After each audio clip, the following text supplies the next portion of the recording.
Hello everyone, welcome to maximum Taiyari. I hope आप सभी अच्छे होंगे और आपकी तैयारी भी अच्छे से चल रही होगी। तो हम लोग यूपी टेट सीडीपी के लिए प्रैक्टिस सेट लगा रहे हैं। तो आज मैंने काफ़ी अच्छे क्वेश्चंस लेकर आए हैं जो कि यूपी टेट एग्जाम के पॉइंट ऑफ व्यू से मोस्ट इंपॉर्टेंट क्वेश्चंस हैं। तो आप लोग वीडियो को पूरा देखिएगा और यदि आप चैनल पर नए हैं तो प्लीज़ चैनल को सब्सक्राइब कर लें। और यदि आपने पिछली वीडियोज़ नहीं देखे तो यूपी टेट की प्लेलिस्ट बनी हुई है, आप वहाँ से देख सकते हैं। तो चलिए शुरू करते हैं। क्वेश्चन नंबर फर्स्ट है। क्वेश्चन नंबर फर्स्ट है, ब्रेन स्टॉर्मिंग विधि के जनक हैं। ए है टोरेंस, बी है जी वालस, सी है टेलर, डी है ओसबॉर्न स्मिथ। तो ब्रेन स्टॉर्मिंग विधि के जनक कौन है? आंसर क्या हो जाएगा? कौन है? डी ओसबॉर्न स्मिथ है। कौन है? ओसबॉर्न स्मिथ है। ब्रेन स्टॉर्मिंग विधि के जनक कौन है? ओसबॉर्न स्मिथ है। ठीक है। ब्रेन स्टॉर्मिंग विधि किससे संबंधित है? ये सृजनात्मकता से। किससे? सृजनात्मकता का ब्रेन स्टॉर्मिंग विधि जो है कि जनक ओसबॉर्न स्मिथ है, सृजनात्मकता से। ठीक है, सृजनात्मकता से। और सृजनात्मकता से और कौन से सिद्धांत हैं जो कि पूछे जाते हैं एग्जाम में? तो एक है सृजनात्मकता का शील गुण सिद्धांत है। सृजनात्मकता का शील गुण सिद्धांत है जिसे किसने दिया है? तो अल्पोर्ट और कैटल ने दिया। किसने दिया? अल्पोर्ट और कैटल ने दिया। ठीक है, और कैटल ने दिया। ठीक है। तो सृजनात्मकता का शील गुण सिद्धांत किसने दिया है? तो डब्ल्यू अल्पोर्ट और कैटल ने दिया है। और एक सिद्धांत कौन सा है जो कि आता है? तो प्रमस्तिष्क गोलार्ध सिद्धांत। सृजनात्मकता का प्रमस्तिष्क गोलार्ध सिद्धांत। ठीक है, प्रमस्तिष्क गोलार्ध सिद्धांत ये सृजनात्मकता से संबंधित है। ठीक है। ये क्या कहता है? तो ये कहता है कि जिन व्यक्तियों में सृजनात्मकता वाली सृजनात्मक बुद्धि पाई जाती है, जिन व्यक्तियों में सृजनात्मक बुद्धि पाई जाती है उनमें कौन सा? तो इनमें जो है दायां भाग प्रबल होता है, दायां गोलार्ध प्रबल होता है, दायां गोलार्ध। और जिनमें तार्किक बुद्धि पाई जाती है, तार्किक बुद्धि पाई जाती है उनमें बायां गोलार्ध प्रबल होता है। ठीक है, बायां गोलार्ध प्रबल होता है। तो सृजनात्मकता का प्रमस्तिष्क गोलार्ध सिद्धांत ये कहता है कि जिन व्यक्तियों में सृजनात्मक बुद्धि पाई जाती है उनमें दायां गोलार्ध प्रबल होता है और जिनमें तार्किक बुद्धि पाई जाती है उनमें बायां गोलार्ध प्रबल होता है। ठीक है। तो ये एग्जाम में आता है, दे देता है कि कौन सा जो है सिद्धांत सृजनात्मकता से संबंधित है इसमें। ठीक है, तो वो आप लोग पहचान लीजिएगा। ठीक है। उसमें तो आंसर क्या है यहाँ पे? डी ओसबॉर्न स्मिथ है। ठीक है, कौन है? ओसबॉर्न स्मिथ है। टोरेंस के बारे में मैंने बताया था आपको, कई बार बता दिया है। टोरेंस के बारे में भी, वालस के बारे में भी और टेलर के बारे में भी। ठीक है। तो अभी जो है यहाँ पे आपको बताना है इसमें कि टोरेंस किससे संबंधित है, सृजनात्मकता के किससे संबंधित है। तो उन्होंने क्या दिया है सृजनात्मकता का? तो दो प्रकार में पहले बांटा है। सृजनात्मकता को दो प्रकार में बांटा है। किसमें किसमें? एक शाब्दिक सृजनात्मकता होती है, शाब्दिक, और एक होती है अशाब्दिक। ठीक है, अशाब्दिक। शाब्दिक जो है, शाब्दिक के अंतर्गत इन्होंने कितनी विमाएं बताई हैं? 3 विमाएं दी हैं और अशाब्दिक के अंतर्गत 1 विमा दी है। ठीक है, टोटल मिला के 4 विमाएं इन्होंने दिया। ठीक है, टोरेंस ने सृजनात्मकता की 4 विमाएं दी हैं। ठीक है, 3 शाब्दिक में और 1 अशाब्दिक में। वो 4 विमाएं कौन कौन सी हैं तो देखते हैं। एक आता है धारा प्रवाह, फ्लुएंसी, धारा प्रवाह। दूसरा है लचीलापन या नमनशीलता, फ्लैक्सिबिलिटी, लचीलापन या नमनशीलता।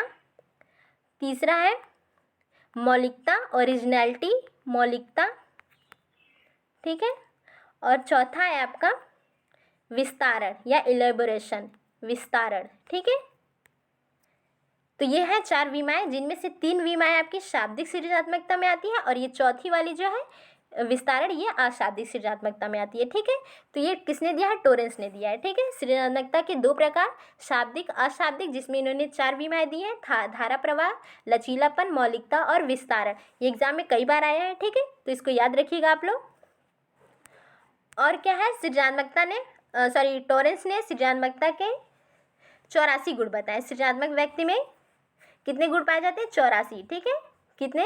84 गुण पाए जाते हैं। ठीक है, इन्होंने बताया कि सृजनात्मक व्यक्ति में या बालकों में 84 गुण पाए जाते हैं। तो इसको भी याद रखिएगा। जी वालस किससे संबंधित है?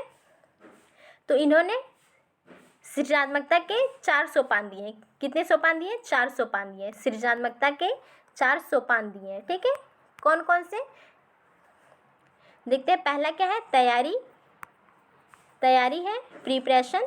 दूसरा क्या है, उद्भवन, इंक्यूबेशन, उद्भवन। और तीसरा है आपका प्रबोधन, प्रबोधन तीसरा है, इल्यूमिनेशन। और चौथा है आपका मूल्यांकन या इवैल्यूएशन, मूल्यांकन। ठीक है, मूल्यांकन। तो ये 4 सोपान किसने दिए हैं, पूछता है कि सृजनात्मकता के 4 सोपान किसने दिए, तैयारी, उद्भवन। तो वह जीवालच ने तैयारी, उद्भवन, प्रबोधन और मूल्यांकन। या फिर इसमें दे देगा कि इसमें से पहचानना है कि कौन सा इसमें सृजनात्मकता के चरण में कौन सा शामिल नहीं है। तो 3 देगा और एक जो है कोई और दे देगा। ठीक है, तो आप लोग ये सभी याद रखिएगा, बहुत ही इंपॉर्टेंट है ये सब।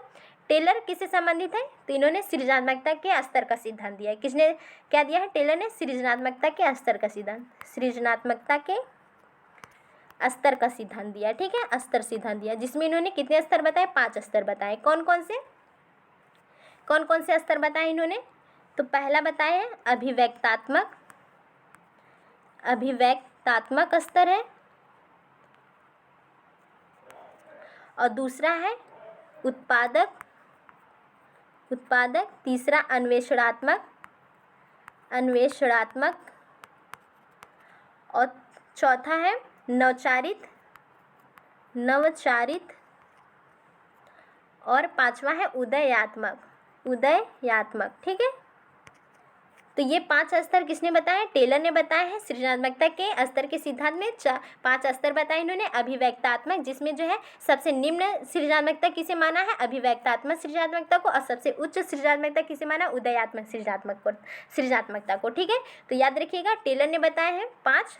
तो ये जितने भी मैंने बताए बहुत ही इंपॉर्टेंट है एग्जाम के लिए। ठीक है, तो इसको सभी जो है याद रखिएगा आप लोग। आंसर क्या है यहाँ पे, डी, ऑसबॉर्न स्मिथ ब्रेनस्टॉर्मिंग विधि से संबंधित है। आगे बढ़ते हैं, क्वेश्चन नंबर 2 है, निम्नलिखित में से सृजनात्मकता का परीक्षण है, ए है टीन के डिब्बे से परीक्षण, बी है उत्पाद सुधार परीक्षण, सी है वृत्त परीक्षण, डी है चित्र निर्माण परीक्षण, ई है उपयुक्त सभी।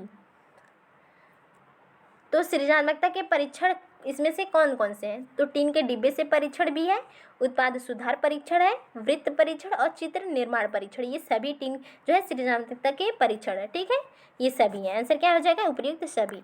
आगे देखते हैं, क्वेश्चन नंबर 3 है,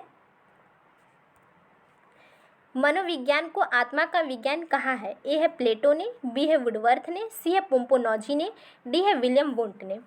तो मनोविज्ञान को आत्मा का विज्ञान किसने कहा है, किसने कहा है, आंसर क्या हो जाएगा यहाँ पे, किसने कहा है, प्लेटो ने कहा है। किसने कहा है, प्लेटो ने कहा है। ठीक है, प्लेटो, अरस्तु और डेकार्टे ने, अरस्तु और डेकार्टे ने कहा है। ठीक है, डेकार्टे ने कहा है। प्लेटो, अरस्तु और डेकार्टे ने आत्मा का विज्ञान कहा है, किसे, मनोविज्ञान को आत्मा का विज्ञान प्लेटो, अरस्तु और डेकार्टे ने। वुडवर्थ ने क्या कहा है, वुडवर्थ हो गए, स्किनर हो गए, स्किनर और वाटसन, इन लोगों ने मनोविज्ञान को क्या कहा है, तो व्यवहार का विज्ञान कहा है। क्या कहा है, व्यवहार का विज्ञान कहा है। ठीक है, वुडवर्थ, स्किनर और वाटसन ने व्यवहार का विज्ञान कहा है। पोम्पोनॉजी ने क्या कहा है, तो मन का विज्ञान कहा है। ठीक है, मन का विज्ञान। पोम्पोनॉजी ने, थॉमस रीड ने क्या कहा है, मन का विज्ञान कहा है। विलियम वुंट ने और जेम्स टीचनर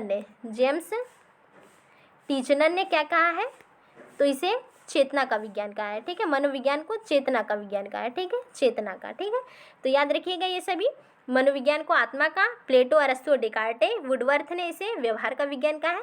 पहले आत्मा का विज्ञान कहा गया था, फिर पोम्पोनॉजी ने इसे मन का विज्ञान कहा, फिर जाके विलियम वुंट और जेम्स टीचनर ने इसे चेतना का विज्ञान कहा, और फिर जाके अब लास्ट में व्यवहार का विज्ञान कहा है, किसने, वुडवर्थ, स्किनर और वाटसन ने। ठीक है, तो याद रखिएगा ये सभी। आगे बढ़ते हैं, क्वेश्चन नंबर 4 है, पलटावी गुण या पलटावी बौद्धिक संक्रिया को बच्चा किस अवस्था में समझता है, ए है इंद्रियजनित गामक अवस्था में, बी है पूर्व संक्रियात्मक अवस्था में, सी है मूर्त संक्रियात्मक अवस्था में, डी है औपचारिक संक्रियात्मक अवस्था में। तो किसमें बच्चा जो पलटावी गुण या पलटावी बौद्धिक संक्रिया को समझता है, तो मैंने बताया था कि जीन पियाजे ने, ये सभी अवस्थाएं जो है जीन पियाजे के द्वारा दी गई हैं। जीन पियाजे संज्ञानात्मक विकास के अंतर्गत ये 4 चरण आते हैं। ठीक है, ये जीन पियाजे के संज्ञानात्मक विकास के अंतर्गत 4 चरण आते हैं। ठीक है, और कौन सा चरण जो है किस वर्ष तक चलता है उसको आप लोग कमेंट में बताइएगा। ठीक है, तो क्या हो जाएगा, आंसर क्या हो जाएगा यहाँ पे, मूर्त संक्रियात्मक अवस्था में। किसमें, मूर्त में। पलटावी कहेगा या पलटावी या फिर संरक्षण जो है पाया जाता है, पलटावी, संरक्षण और जगह विलोपन, ठीक है, विलोमीयता, ठीक है, विलोपन नहीं विलोमीयता, ठीक है। तो ये सभी किस में हो जाएगा, मूर्त संक्रियात्मक अवस्था में, ठीक है। विलोमीयता जो है, विलोमीयता पाई जाती है मूर्त में, संरक्षण पाया जाता है बच्चे में और पलटावीपन का गुण पाया जाता है, ठीक है। तो ये मूर्त में पाया जाएगा। ठीक इसका उल्टा आपका हो जाएगा अपलटावीपन, अविलोम्यता और संरक्षण का अभाव, ये सभी किस में पाए जाएंगे, मूर्त में पाए जाते हैं, ठीक है, मूर्त में पाए जाते हैं। और इंद्रिय जनित में भी मैंने बताया था और औपचारिक में बताया था, ठीक है। मूर्त में आपका और तार्किक जो है, मूर्त में तार्किक जो है सोच की शुरुआत होती है, ठीक है। तार्किक जो है, तार्किक रूप से बच्चा सोचना शुरू करता है मूर्त में ही। अब इन दोनों का, इंद्रजनित का और औपचारिक संक्रियात्मक अवस्था का, आप लोग बताएंगे कि इसमें कौन कौन से गुण पाए जाते हैं बच्चे में, ठीक है। तो आगे बढ़ते हैं, क्वेश्चन नंबर 5 है, एनसीएफ 2005 के बारे में कौन सा कथन सत्य है। ए है यह भारत का चौथा एनसीएफ है, बी है यह मोटी मोटी पुस्तकों को शिक्षा की असफलता मानता है, सी है यह विद्यालय आधारित आकलन को मानता है, डी है इनमें कुल 5 मार्गदर्शी सिद्धांत है, ई है उपयुक्त सभी। तो क्या हो जाएगा, एनसीएफ 2005 के बारे में कौन सा है, यह भारत का चौथा एनसीएफ है। कौन सा है, चौथा है। पहला कौन सा था, तो पहला 1975 में, 1975, 1988 और फिर आया था 2000 में, 2000 फिर 2005 में। तो ये कैसा हुआ, चौथा हुआ, ठीक है, चौथा 1975, 1988, 2000, 2005 में, ठीक है।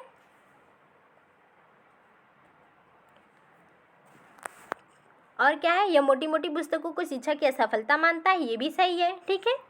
यह विद्यालय आधारित आकलन को मानता है, ये भी सही है।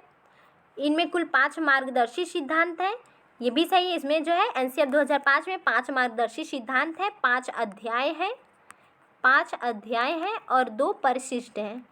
कितने, 2 परिशिष्ट हैं, ठीक है। उपयुक्त सभी, आंसर क्या जाएगा यहाँ पे, ई उपयुक्त सभी हो जाएंगे, ठीक है। यह एनसीएफ 2005 भारत का चौथा एनसीएफ है। मोटी मोटी पुस्तकों की शिक्षा को यह असफल मानता है, यह विद्यालय आधारित आकलन को मानता है और इसमें 5 मार्गदर्शी सिद्धांत है, 2 परिशिष्ट है और 5 अध्याय है, ठीक है। तो याद रखिएगा इतना। आगे बढ़ते, क्वेश्चन नंबर 6 है, टर्मन के अनुसार 90 से 100 बुद्धि लब्धि का बालक माना जाता है। ए है मंद बुद्धि, बी है सामान्य बुद्धि, सी है श्रेष्ठ बुद्धि, डी है क्षीण बुद्धि। तो टर्मन के अनुसार 90 से 100 बुद्धि लब्धि का बालक क्या माना जाता है। तो अभी कल ही मैंने इसके बारे में आपको बताया था। तो 90 से 100 बुद्धि लब्धि के बालक क्या माने जाएंगे, कौन से हो जाएंगे, सामान्य बुद्धि के। कौन से हो जाएंगे, सामान्य बुद्धि के हो जाएंगे, ठीक है। मैंने कल बताया था कि टर्मन ने जो है जो तालिका दी है बुद्धि लब्धि का, सभी बताया था, पूरा जो है क्या बताया था। तो 71 से कम अगर होंगे, बुद्धि लब्धि 71 से कम होगी तो किस में होंगे, जड़ बुद्धि में होंगे, किस में होंगे, जड़ बुद्धि होंगे, ठीक है।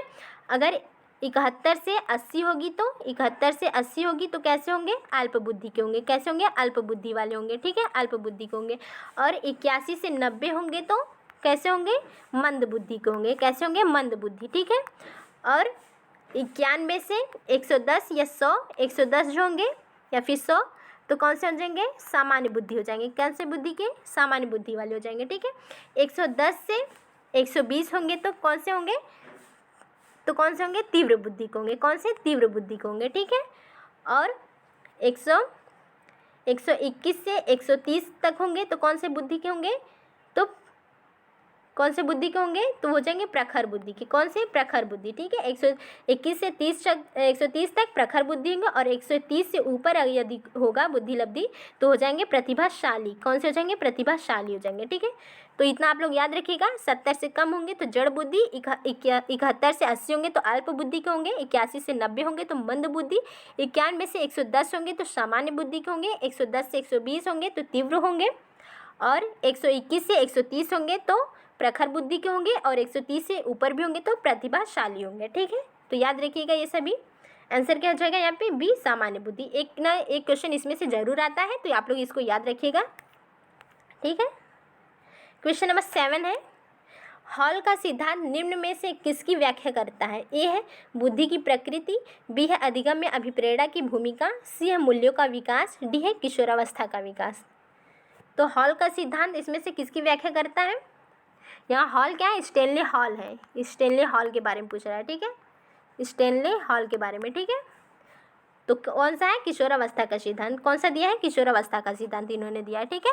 इन्होंने किशोरावस्था को आंधी तूफान की अवस्था कहा है, किसने कहा है, स्टेनले हॉल ने कहा है किशोरावस्था को आंधी तूफान की अवस्था, ठीक है। आगे बढ़ते हैं, क्वेश्चन नंबर 8 है, गेस्टाल्ट मनोविज्ञान की आधारशिला किसने रखी है, ए है फ्रांज ब्रेंटनो ने, बी है मैक्स वर्दीमन ने, सी है एडगर रूबिन ने, डी कर्ट लेविन ने। तो गेस्टाल्ट मनोविज्ञान की आधारशिला किसने रखी थी, आंसर क्या हो जाएगा, किसने रखी है, मैक्स वर्दीमन ने, आंसर क्या हो जाएगा बी, मैक्स वर्दीमन ने। और कौन कौन है गेस्टाल्टवादी मनोवैज्ञानिक, कौन कौन है, कोहलर है, कोफ्का और वर्दीमन तो है ही, ठीक है। तो ये सभी जो है ये गेस्टाल्टवादी मनोवैज्ञानिक है, तीनों लोगों का नाम याद रखिएगा, ठीक है, पूछा जाता है एग्जाम में। ये कहाँ के थे, तो जर्मन के थे, जर्मन मनोवैज्ञानिक है, कहाँ के हैं, जर्मनी के हैं, जर्मन मनोवैज्ञानिक, ठीक है। आगे बढ़ते हैं, क्वेश्चन नंबर 9 है, क्षेत्र सिद्धांत निम्न में किस वर्ग का सिद्धांत है, ए है व्यवहारवादियों का, बी है मनोविश्लेषकों का, सी है संरचनावादियों का, डी है गेस्टाल्टवादियों का। तो क्षेत्र सिद्धांत किस वर्ग का सिद्धांत है, आंसर क्या हो जाएगा, किस वर्ग का सिद्धांत है, आंसर हो जाएगा यहाँ पे गेस्टाल्टवादियों का, आंसर डी हो जाएगा गेस्टाल्टवादियों का, क्षेत्र सिद्धांत गेस्टाल्टवादियों का है, ठीक है। गेस्टाल्टवादी मैंने बताया कौन कौन है, कोहलर, कोफ्का और वर्दीमन, ठीक है, कोहलर, कोफ्का और वर्दीमन है, ठीक है। तो ये सभी गेस्टाल्टवादी है। गेस्टाल्ट जो है, गेस्टाल्ट का फुल फॉर्म क्या होता है, सॉरी इसका अर्थ क्या होता है गेस्टाल्ट का, तो अर्थ होता है इसका पूर्ण आकृति या समग्र आकृति, पूर्ण आकृति या फिर समग्र आकृति होता है इसका अर्थ, ठीक है, गेस्टाल्टवाद का अर्थ, ठीक है। और इन्होंने गेस्टाल्टवादियों ने कौन सा सिद्धांत दिया है, अंतर्दृष्टि सूझ का सिद्धांत, अंतर्दृष्टि या फिर सूझ का सिद्धांत, ठीक है, सूझ का सिद्धांत दिया, किसने दिया है, तो ये गेस्टाल्टवादियों ने दिया, ठीक है। और कौन सा ये क्षेत्र सिद्धांत है, ठीक है, क्षेत्र सिद्धांत किस वर्ग में आता है, तो गेस्टाल्टवादी वर्ग में आता है। तो आगे बढ़ते हैं, क्वेश्चन नंबर 10 है, संज्ञान किस बुद्धि के सिद्धांत का हिस्सा है, ए है प्रतिदर्श सिद्धांत, बी है समूह कारक सिद्धांत, सी है गिलफोर्ड का सिद्धांत, डी है फ्लूइड तथा क्रिस्टलाइज्ड का सिद्धांत। तो सिद्धांत किस बुद्धि का सिद्धांत है, संज्ञान किस बुद्धि का सिद्धांत है, आंसर क्या हो जाएगा, किस में आता है, किसके सिद्धांत में संज्ञान जो है यूज़ होता है। तो मैंने बताया था आपको कि गिलफोर्ड ने क्या दिया है, कौन सा सिद्धांत, तो बुद्धि का त्रिविमीय सिद्धांत दिया, कौन सा, बुद्धि का त्रिविमीय सिद्धांत दिया है, ठीक है, त्रिविमीय सिद्धांत दिया है, किसने दिया है, गिलफोर्ड में, जिसमें इन्होंने 3 विमाएँ दी हैं, कौन कौन सी, संक्रिया, विषय वस्तु और उत्पाद, ठीक है, विषय वस्तु और उत्पाद दिए, ठीक है, इसमें 3 विमाएँ ये हैं, ठीक है, संक्रिया है, विषय वस्तु है और उत्पाद है, ठीक है। अब संक्रिया में इन्होंने 5 जो है तत्व दिए हैं, कितने जो है संक्रिया में 5 तत्व दिए हैं, कौन कौन सा दिया है, तो एक दिया है संज्ञान, दूसरा स्मृति, तीसरा अभिसारी चिंतन और चौथा है अपसारी चिंतन और 5वां क्या है, मूल्यांकन, ठीक है, मूल्यांकन। तो ये संज्ञान जो है किस बुद्धि के सिद्धांत का हिस्सा है, तो ये गिलफोर्ड के त्रिविमी सिद्धांत का हिस्सा है, ठीक है, त्रिविमी सिद्धांत का ये संज्ञान आया ना, तो यही से ये पूछा है, ठीक है। तो कौन सा है, गिलफोर्ड का सिद्धांत, ठीक है, आंसर सी हो जाएगा गिलफोर्ड का सिद्धांत। तो याद रखिएगा ये वाला जो है क्वेश्चन बहुत ही इंपॉर्टेंट है गिलफोर्ड का, तो याद रखिएगा इसको। बुद्धि का प्रतिदर्श सिद्धांत किसने दिया है, थॉमसन ने दिया है, ठीक है, बुद्धि का प्रतिदर्श सिद्धांत थॉमसन ने। समूह कारक सिद्धांत किसने दिया, थर्स्टन ने दिया, ठीक है, थर्स्टन ने दिया। और फ्लूइड तथा क्रिस्टलाइज्ड का सिद्धांत या बुद्धि का तरल मोजेक सिद्धांत किसने दिया है, तो कैटल ने दिया है, तो इतना याद रखिएगा। समूह कारक सिद्धांत में थर्स्टन ने कितने प्रकार की बुद्धि बताई, 9 प्रकार की बुद्धि बताई, इसका मैंने ट्रिक भी बताया था आपको याद करने का। तो यदि आपको देखा होगा पिछला वीडियोज़ आपने, तो इसमें आपको पता होगा कि किस प्रकार से है 9 बुद्धियाँ जो है उनकी, तो कौन कौन सी हो जाएंगी, NVS, WRM, PDI और PS, ये मैंने बताया था आपको, ठीक है। अब इसमें से एक तो न्यूमेरिकल एबिलिटी हो जाएगी, N से न्यूमेरिकल एबिलिटी या सांख्यिकी बुद्धि, और वी से हो जाएगा वर्बल एबिलिटी या फिर जो है शाब्दिक योग्यता, एस से स्पेशल एबिलिटी हो जाएगी या फिर स्थानिक योग्यता, डब्ल्यू से वर्ड फ्लुएंसी हो जाएंगी, धारा प्रवाह योग्यता, ठीक है, और आर से रीजनिंग जो है एबिलिटी, एम से मेमोरी एबिलिटी, पी से परसेप्चुअल एबिलिटी, डी से डिडक्टिव और आई से इंडक्टिव एबिलिटी, ठीक है, और पी एस क्या है, ये एक ही है, प्रॉब्लम सॉल्विंग एबिलिटी, ठीक है। डी आई जो है एक है, डिडक्टिव और इंडक्टिव एबिलिटी, और पी एस जो है प्रॉब्लम सॉल्विंग एबिलिटी, ये एक है, ठीक है। एक हो गया, 2 3 4 5 6 7 8 9, ठीक है। तो ये 9 जो है समूह कारक सिद्धांत में आते हैं, 9 प्रकार की बुद्धि जिसे थर्स्टन ने दिया है। तो याद रखिएगा इसको। आगे बढ़ते हैं, क्वेश्चन नंबर 11 है। बार बार आप लोग जो है इसको दोहराते रहेंगे तो आपको भूलेगा नहीं, ठीक है, तो इसलिए मैं आपको दोहरा देती हूँ उसको। आगे देखते हैं, 11 है क्वेश्चन नंबर, किसी इच्छा या आवश्यकता में रुकावट पड़ने पर उससे उत्पन्न होने वाला सांवेगिक तनाव कहलाता है। ए है द्वंद्व, बी है कुंठा, सी चिंता, डी है तनाव। तो क्या कहलाएगा, आंसर क्या हो जाएगा, कुंठा कहलाता है। क्या कहलाता है, कुंठा। किसी इच्छा या आवश्यकता में रुकावट पड़ने पर उत्पन्न होने वाली जो सांवेगिक तनाव होता है उसे कुंठा कहते हैं, ठीक है। आगे है क्वेश्चन नंबर 12 है, कोहलबर्ग का सिद्धांत निम्न में किस विकास से संबंधित है। ए है भाषा विकास, बी है सामाजिक विकास, सी है नैतिक विकास, डी है शारीरिक विकास। कोहलबर्ग का सिद्धांत किस विकास के सिद्धांत से संबंधित है, तो किससे संबंधित है, इन्होंने कौन सा सिद्धांत दिया है कोहलबर्ग ने, तो कौन सा दिया है, नैतिक विकास का सिद्धांत। आंसर क्या हो जाएगा, सी, नैतिक विकास का सिद्धांत दिया है। कौन सा दिया है, नैतिक विकास का, ठीक है, जिसमें इन्होंने 3 चरण बताए या 3 अवस्थाएं दी हैं, ठीक है। कौन कौन सी है, तो एक है पूर्व पारंपरिक या पूर्व नैतिक अवस्था, ठीक है, पूर्व पारंपरिक या पूर्व नैतिक अवस्था कहते हैं। दूसरा है नैतिक अवस्था या पारंपरिक अवस्था कहते हैं। और तीसरा उत्तर नैतिक अवस्था, ठीक है, उत्तर नैतिक अवस्था। इसके अंतर्गत भी जो है इन्होंने 2-2 जो है चरण दिए हैं, ठीक है, 2-2 चरण तीनों के अंदर जो है दिए हैं, ठीक है। तो ये है 3 अवस्थाएं बताइए कोहलबर्ग ने नैतिक विकास की। तो नैतिक विकास का सिद्धांत किसने दिया है, कोहलबर्ग ने, ठीक है, याद रखिएगा। भाषा विकास का सिद्धांत चोमास्की है, भाषा विकास के सिद्धांत चोमास्की, स्किनर ने भी दिया है, ठीक है। सामाजिक विकास का सिद्धांत सामाजिक अधिगम का कहेगा तो अल्बर्ट बंडूरा ने दिया है, ठीक है। और मनोसामाजिक कहेगा तो मनोसामाजिक विकास का सिद्धांत किसने दिया है, मनोसामाजिक एरिक एरिक्सन ने, ठीक है, एरिक्सन ने दिया है मनोसामाजिक, ठीक है। और सामाजिक सांस्कृतिक सिद्धांत कहेगा तो वो किसने दिया है, तो सामाजिक सांस्कृतिक कहेगा तो लेओ वाइगोत्स्की ने दिया है, ठीक है। आगे बढ़ते हैं, क्वेश्चन नंबर 13 है, थॉर्नडाइक का सिद्धांत निम्न में से किस श्रेणी में आता है। ए है व्यवहारात्मक सिद्धांत में, बी है संज्ञानात्मक सिद्धांत, सी है मनोविश्लेषणात्मक सिद्धांत, डी इनमें से कोई नहीं। तो थॉर्नडाइक का सिद्धांत किसकी श्रेणी में आता है, क्या व्यवहारात्मक में आता है या संज्ञानात्मक है या मनोविश्लेषणात्मक में, तो किस में आता है। मैंने बताया था कि SRI या फिर RSI जिसके भी सिद्धांत में जिन लोगों ने अपने सिद्धांत में SR और RS का प्रयोग किया है वे सभी क्या है, व्यवहारवादी हैं। क्या है, व्यवहारवादी हैं, ठीक है। तो इनका SR सिद्धांत है थॉर्नडाइक का, ठीक है, तो ये व्यवहारात्मक सिद्धांत में आएगा। आंसर क्या जगह ये व्यवहारात्मक सिद्धांत में। और RS जो है स्किनर का वो भी आएंगे, ठीक है, पावलॉव भी आएंगे, तो ये लोग किस में आएंगे, व्यवहारात्मक सिद्धांत पे आएंगे, ठीक है।